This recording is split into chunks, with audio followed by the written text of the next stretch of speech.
Hello everyone and welcome to the adventures of the Hendersons in the Philippines. I am back at our property right now and just to give you an update with regards to the progress that they've done yesterday. I wasn't able to be here, it's because I rested.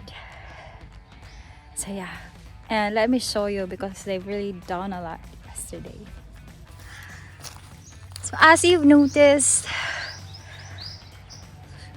our front area looks a lot different. Lahi na siya kayo puro makaroon. See? It's flat. Almost completely flat. Before there's spoke of dirt everywhere. Of course, I still have to clean this one. But yeah, this is how it looks like already. They still have to move all this dirt to be able to dump or to work to do the backfill job. So siya. See? Hindi siya kaig purma.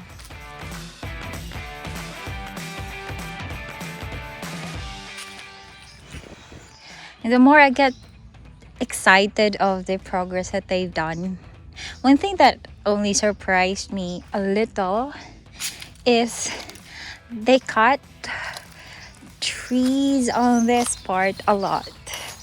I wasn't expecting that they're going to cut these trees. I mean, I told them that they're going to cut off the dead one. I wasn't telling them to cut the rest.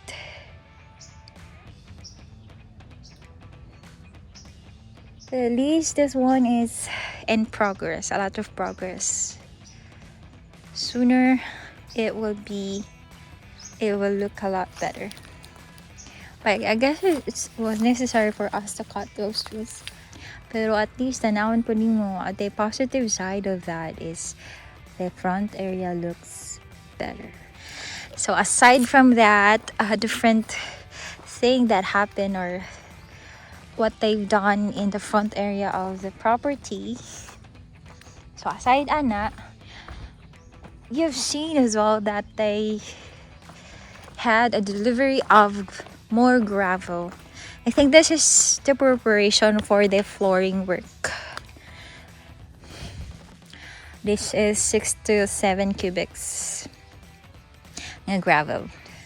I'm not great in measurements and knowing the cubics, but most likely it's more than 1 cubic. So na siya, we'll deliver that one. And as you've noticed as well, done putting all the backfill or doing the backfill work on the patio, and they've done a lot of backfilling as well here in the living area and the kitchen area. So ang gibuhat sa architect, usually here in the Philippines, there is no render before or below the flooring. But since me and Wayne expected that there will be rendering that will at least will happen.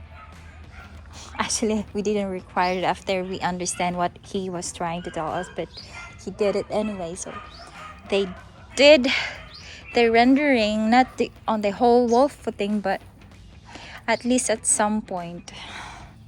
See? Kadto siya kana na side, that side as well. Nganong gitawag siya nga wall footing? It's because it's below the flooring area. Agray. See?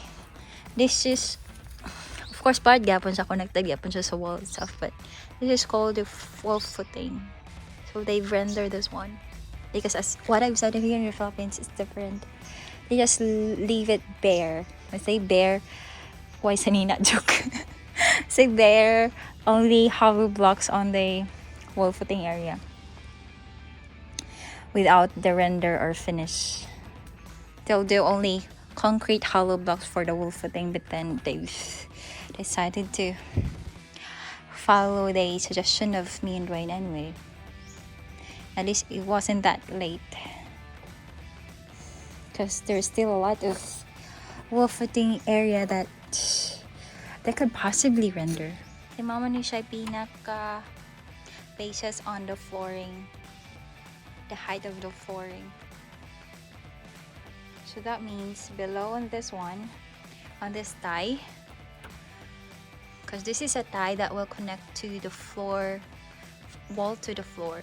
This is the cold tie. So that will be the basis of the flooring level.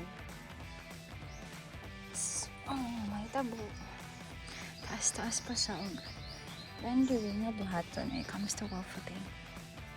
But then again, it's not the regular thing, the usual thing that is being done here in the Philippines. And then that extra effort that the architect and the workers did for the wall footing area is a good thing. That means they're really dedicated to adjust when it comes to what the owner of the house expected and wished to do, even though they don't usually do that, such kind of additional work.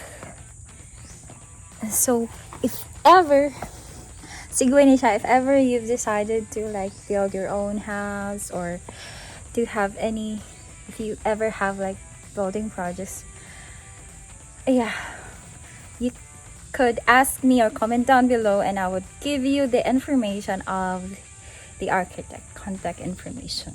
I already asked permission from him if I could give the information.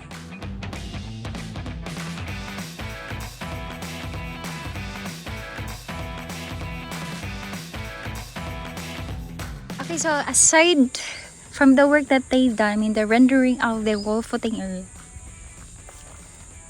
they've done a lot of rendering as well on the regular wall. Sa bongbong jud nga makita ninyo.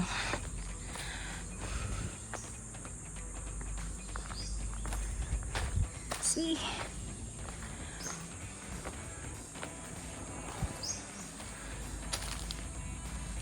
Na siya.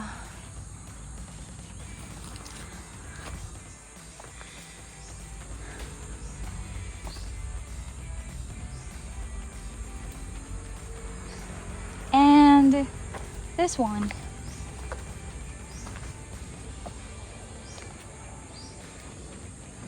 they just started on that one. Since they made sure that they at least render some part of the wall footing, so that's the first thing that they worked before they continue doing on the rendering for the regular wall. Anong gitawag man ako siya regular wall? It's because di man siya appeal sa wall footing.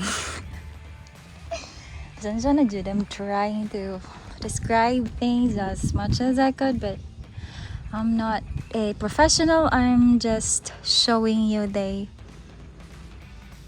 progress of every work that they're doing of our dream house. And one thing inyuhang manotice as well is they are almost done with the roof beam. And I think you've known already the reason why we have steel beam instead of the regular concrete beams that you usually find here in the Philippines. Kaya ingon pa sa architect, the concrete beams are good only in, the concrete beams are strong only in compression, but not in tensions created by earthquakes or any quakes. Volcano quakes.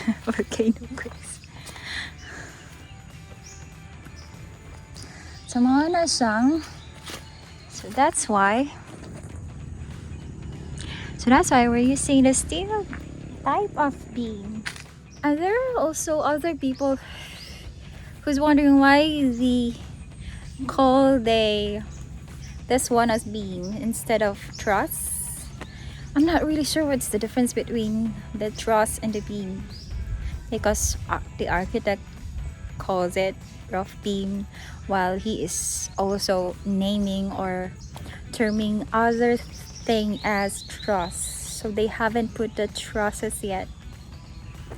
So wala di ko kabalo what's the difference between the beams and the trusses. Beams, trusses. And sa mga tao, sige na ko update. And sa mga tao nga nag-wonder if they got or were they're using a lintel for the protection nga dili mahugno ang window part. They're actually using lentils and they're about to work on canopies. So ang canopy pod will serve as a support at some point. So nga na siya. So don't worry. Architect knows what they're doing. Because as always, as it has been, they are trying to protect their names as much as they can. Professional knows better. Owners only have limitations when it comes to what we know, but they know better. The only thing that we have to do is trust them. Saligan sila sa ilahang ginabuhat, nga kabalo sila unsay ginabuhat nila. So mga siya, salamat kayo sa pagtanaw. Maura to siya, di short update and trying to also answer the questions or the wonderings that you have when it comes to some details. Maura to. Bye for now. Init kaayo na I just came from church. I just came here to give you an update sa development or progress that I've done. This is lovely May Henderson saying bye for now, and don't forget to like, comment, and subscribe to the adventures of the Hendersons and Philippines. And bye bye.